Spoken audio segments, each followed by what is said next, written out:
चलचंचल हो पड़ी बालेश्वर जिला सिमिलिया ब्लॉक बरीमा बासंती मंडप। सप्तमी ठारू पूजा मंडप रे पूजा पाउछंती माँ बासंती दुर्गा। सप्तमी पूजा पाई दशमी रे माँ को विसर्जन दि जाए। झलसी उठुची माँ को पूजा मंडप, सुसज्जित होईछि माँ को मेढ़। बासंती दुर्गा माँ को दर्शन पाई प्रत्येक दिन 20,000 रु ऊर्ध्व भक्तों समागम होता है। किए किए माँ को अनुभूति कहवा बेले आखिरु लुह आसी जाए तो आउ किए किए माँ को चाहिदेले आखिरु लुह झरी पड़े। सुंदर तरुण सांग को झलसुची पूरा परिवेश। यह सहित आम बासंती मंडप सेल्फी पॉइंट भक्त मानू बेस आकृष्ट करुछि। मेला लागिथिबा बेले विभिन्न खाद्य और विभिन्न सामग्रीर मजा नेउछंती भक्त माने। 4 राति कलिंग गणनाट्य यात्रापाटी नाटक परिवेषण करिवो। कमिटी पक्षरु भक्तों सुरक्षा पाई व्यापक व्यवस्था करा जाइछि। मुरलीधर पाड़ी माँ सेवारे मुख्य सेवक और दीर्घ दिन धरी एठारे कलश मुख्य कलश बुड़ाऊँच देवींकर दीर्घ 112 वर्ष धरी एठी माँ पूजा 5 दिन व्यापी होइछि। माँ तो जगत जननी माँ बासंती दुर्गांकर ये हूँ ये अंचल माने ये अंचल प्रसिद्ध पूजा आमर गणपर्व। तथापि आमे समस्तंकर माँ पाखरे सब निवेदन करुचु सब बेले समस्तंकर मंगल कामना हो, समस्ते निरामय जीवन यापन करंतु। पाखापाखि 10-20 पर लोकंकर समागम हुए। प्रत्येक दिन 20,000 पर लोकंकर समागम हुए। माँकर षष्ठी रे षष्ठी बिलधिवास, सप्तमी पूजा, अष्टमी रे संधि अष्टमी पूजा, नवमी रे नवमी पूजा रामनवमी पालन करा जाए। रामंकर पूजा आरंभ करा जाए एवं विभिन्न समय रे विभिन्न पूजा करा जाए। आमर माने बलि अछि माने थाली रे आमर आमानी भोग अछि, विभिन्न भोग हुए। देवींकर कृपारू एठी पाखापाखि 8-10 लाख टंका खर्च हुए। देवींकर कृपा अछि। आउ एठी कमलसार आसिला परे आमर माने मुख्य पुरोधा रहिला परे ये अनुष्ठान बहुत बढ़ी जाइछि एवं समस्तंकर कृपा अछि। सब गाँर सबू लोक एवं गाँ नुहे माने ये पाखापाखि 3-4टा ब्लॉक सबू लोक आमको सहयोग करती। आर्थिक सहयोग एवं शारीरिक सहयोग समस्ते करते। समस्तंकर पाई भी आमे माँ के निकट में सब बेले निवेदन करी आसुचु समस्तंकर मंगल हो। समस्त आमर किसी ये ना आमे हाथ टेक दे माँ को कृपा अच्छी। समस्ते मु प्राय 40 वर्ष धरी जगार माने सेवा करी आसुची एवं माने मुख्य सेवक भाव में स्थान पाई 20 वर्ष धरी। सबु बेले माँ कृपा गोटे निराला ए अंचल माँ कृपा निराला। एठी जी जहाँ खोजी सी से पाई। समस्तंकर आशा पूरण हुए। जी जहाँ मानसिक करिछि से पाई। आमर अष्टमी दिन एठी जो मानकर मानसिक पूरण हुए गोटे हरनुट हुए। ठाकुरंक निकट रे गोटे हरनुट हुए माने हरनुट नड़िया फिंगा जाए, चीनी मिठे फिंगा जाए। ये मानसिक जार पूरण हुए। आउ समस्ते प्राय सब लोक जो मानकर मानसिक पूरण होइछि समस्ते दान, समस्तंकर दान ये मंडप रे समस्तंकर दान अच्छी। बहुत जिनिस भी अच्छी। आउ मझिरे थरे माने चोरी हो गला आम ठाकुरंकर समस्त जिनिस चोरी हो गला। हठात कि किछि नाही आमे भी माने मासक भीतर चिंता करथुल किमिति ठाकुरंकर पूजा हबो। जड़े सेवक आसिक पहुँचले 2-4 लाख टंकार जिनिस जहाँ पारे समस्त जिनिस से देदेले। आउ तेणु देवींकर कृपा एठी अच्छी। आम ये अंचल माने 3टा ब्लॉक प्राय लोक सबू लोक ये आसती और समस्तंकर अनुभूति जहाँ से माने भल अनुभूति नहीं जाइछंती।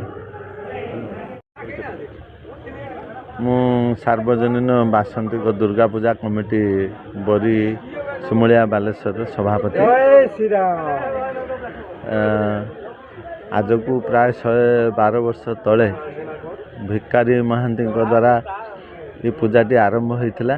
तापरे बंकिम चंद्र लेंका, तापरे प्रहलाद लेंका, तापरे कार्तिक चंद्र पांडे, तापरे मो हाथ रे ठाकुराणींकर दायित्व न्यस्त एवं आमर गाँ पूजा कमिटी एवं आम अंचल सार्वजनीन दुर्गा पूजा कमिटी उपरे ठाकुराणीकर पूजा भार न्यस्त थिला। जहा हो ए वर्ष षष्ठी ठारू षष्ठी सप्तमी अष्टमी नवमी दशमी 3 जन 4 दिन ठाकुरंकर ठीक भाव आम श्रृंखलित भाव ठाकुराणीकर पूजा अर्चना सरी एवं बिल्लवरण ठारू दशमी पूजा पर्यंत आम गाँ एवं पाखाआख अंचल 5-7टी पंचायतर लोक एठी आसी ठाकुराणी पाखरे निजकू एवं परिवार पाई भल शुभकामना करी जाइछंती एवं आमे सब बेले ठाकुराणी पाखरे आश्रित आमे भाबू आम गाँव से घंट घोड़ाई ठाकुराणी आमको सबु बेले सर्व विपदरू से सब बेले रक्षा करने को आम सब बेले मनसी थाऊ एवं लोकों पाखरे समस्तंकर गोटे धारणा अच्छी आम बासंती दुर्गा पाखरे जदि आम आश्रित हेबु निश्चित निश्चित कौन ना कौन दिन आमर कौन असुविधा हेब ना। आम गोटे कथा ये पूजा कमिटी जे आम पूर्वपुरुषों ठारू जहाँ आधारित होगी चली से आम यह शिखीचु जे आम चांदा बही आज दिन में जहाँ सब हो चांदा रसीद बही धरी जो चारिआडे कलेक्शन चली चांदा पाई बोटी आदाय करवा एटा करवा सेटा करवा से जिनस आमर एठी नाही। ठाकुरों मंदिर ठाकुराणी मंदिर को जो मैंने आसती जहाँ तांको खुशी मन में जहाँ दियंती ठाकुराणी पूजार सेटा समर्पित हुए एवं सेटा कार्य लगे एवं आमे जोर जबरदस्ती करी कोटी पूजा पाई चांदा आदाय करवा सेटा आम अनुष्ठान नीति विरुद्ध एवं आज दिन में आमे सब बेले चिंता करूँ ठाकुराणी आमको सब बेले भलरे रखंतु आम गाँ को भल रखंतु सर्वमंगल करंतु समस्ते शांति रे रहंतु। हूँ रंजिता पाणिग्राही आम घर बरी आउ ये ठाकुराणी को आमर आज 100 वर्ष हो गला पूजा चली ये गाँव प्रसिद्ध ठाकुराणी वर्षर थरे हुए आउ मो बापा ये पूजा करती आउ मु माँ को पाखरे मोर छोट बेलू आज पर्यंत मु ये पूजा को बहुत खुशी रे ग्रहण करे।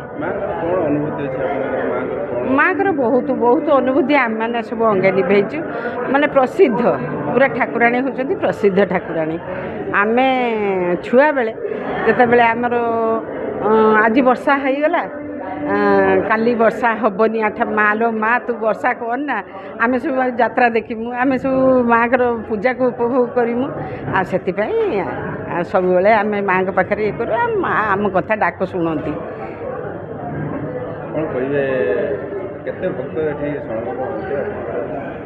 अष्टमी सप्तमी आ अष्टमी नवमी दशमी 4 दिन धरी ये पालन करा जाए आउ हजार हजार लोक ये आसती ये खंडमंडल ये खंडमंडल माने 100 लोक भोग अष्टमी दिन आमर बड़ भोग हुए महा अष्टमी पूजा हुए संधि पूजा हुए आउ बहुत आड़ू देश आम सारा देशर जदि कह आम बरीर लोक अच्छा समस्ते प्राय आसती एठिकी आउ आम सबू पूजा को उपभोग करूँ आज की 100 वर्ष हो गला आम पूजा उपभोग मु बहुत खुशी मो ना विश्वजित पट्टनायक आपण ये जो बरी बासंती मंडप आज उपस्थित अच्छा ये बरी बासंती मंडप चैत्र मासर ये जो माँ बासंती पूजा ये गोटे बहु आनंदर उत्सवर आम ये अंचल ये अंचलर कहवा गले ये तो आम अंचल बर्तमान भरपूर समस्त घर घर का बंधु बांधव समस्त उपस्थित अच्छा वर्षर ये जो चैत्र मासर माँ पूजा या भितर भी रामंकर जन्मदिन पड़ुची रामनवमी से भी ये उत्सव पालन होउची तेणु ये चैत्र मासर बासंती पूजांकर अपार करुणारू आम ये ग्रामवासी समस्त सहयोग सहानुभूति आम ये पूजा बहु माने मुख्य कथा है ये विधि विधान जो नीतिकांतिटा सबू कौन उणा है सबू बेलवरण ठारू पुणी माँ आज विसर्जन पर्यंत जो नीतिकांति पूजा हुए समस्त प्रथा एवं संधि पूजा ठीक टाइम टेबुल अनुसार समस्त पूजा आयोजित होता है एवं सांस्कृतिक कार्यक्रम भी ए वर्ष कलिंग गणनाट्य आज प्रथम राति अंतस्थ होउची ଏ ଅଞ୍ଚଳର ସମସ୍ତଙ୍କ ଘରେ ଘରେ ବନ୍ଧୁବାନ୍ଧବ ଅଛନ୍ତି। ଗୋଟେ କହିବାକୁ ଗଲେ ଆମର ଇଏ ଗୋଟେ ଗଣପର୍ବ ପାଲିଟି ଯାଇଛି ଏ ଅଞ୍ଚଳର ଏ ବାସନ୍ତୀ ପୂଜା। ବାସନ୍ତୀ ମାଆଙ୍କର କରୁଣାରୁ ଆମେ ସମସ୍ତେ ସହଯୋଗରୁ ଆମେ କାହାରି ଘରକୁ ରସିଦ ବହି ନେଇକି ଚାନ୍ଦା ଆଦାୟ କରତେ ଯାଉନାହିଁ। ସମସ୍ତଙ୍କର ଅବଦାନ ଏଠି ଆସିକି ଯିଏ ଟଙ୍କାଟେ ଦେଉ, କିଏ 500 ଦେଉ, କିଏ 5000 ଦେଉ, ଅବଦାନରେ ସମସ୍ତଙ୍କର ହେଇଛି, ସମସ୍ତଙ୍କର ଆଗ୍ରହରେ ହେଇଛି। ଆମେ କାହାକୁ ଜବରଦସ୍ତି କେଉଁଠି ଗାଡ଼ି ଅଟକାଇବା, କାହାକୁ ଦାବି କରିବା ସେଭଳି କରୁନାହୁଁ। ସମସ୍ତଙ୍କର ଅବଦାନ ଏ ମାଆଙ୍କ ପୀଠରେ ଅଛି ଏବଂ ଆଜି ବି ଆମେ ଏ ପୀଠ ଯାହା ଥିଲା ମୋ ଜୀବନରେ ଦେଖିଛି ବରଡ଼ା ତାଟି ଦେଇକି ତମ୍ବୁ ଟାଣିକି ଯାତେ ଏଠି ଠାକୁର ବାଗା ହେଉଥିଲା, ମାଟି ଘର ଥିଲା, କିନ୍ତୁ ଆଜି ବହୁତ ବଡ଼ ବଙ୍ଗଳା ହେଇସାରିଲାଣି। ସମସ୍ତଙ୍କର ଅବଦାନ, ସମସ୍ତଙ୍କର କରୁଣାରୁ ଯାହା ହଉ ସେଥିପାଇଁ ମୁଁ ଗର୍ବିତ, ସମସ୍ତଙ୍କର ଅଭିନନ୍ଦନ ଜଣାଉଛି। ଏ ଉତ୍ସବ ଚୈତ୍ର ମାସରେ ବାସନ୍ତୀ ପୂଜାରେ ସମସ୍ତଙ୍କୁ ମାଆଙ୍କର ମଙ୍ଗଳ ଆଶୀର୍ବାଦ ହେଉ। Bureau report G9 Odia.